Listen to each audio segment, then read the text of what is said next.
Yeah, for us, it's the right time. The legislature, Senator Fitzgerald talked last week about having the votes.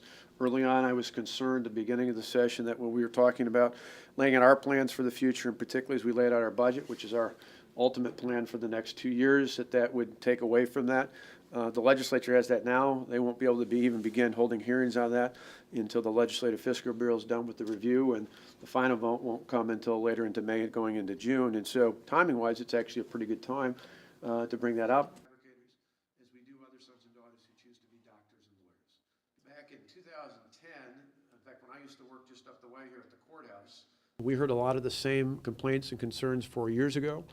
4 years ago, people said that if our reforms went forward, that public education would fail in this state. Instead, because we empowered school boards now to hire and fire based on merit and pay based on performance, we've got a state where graduation rates are up, third grade reading scores are up, ACT scores are now second best in the country, and I think the proof is in the pudding, and the fact is Wisconsin's better today because of what we did 4 years ago, and I think this will be one more thing that makes us positive going forward. Sure. We protect public safety and public health, but we want to do so in a way that enforces common sense, not bureaucratic red tape. Remember last year? Well, I think those that provide real value to their members will continue to be strong. If they provide value, I mean, per the question about training, if the union's providing training through their union dues and people see it as an asset, they'll do it. If it was coming separately from the employer, they may question that. It all depends on how they're set up. Workforce and talk about markets here and abroad.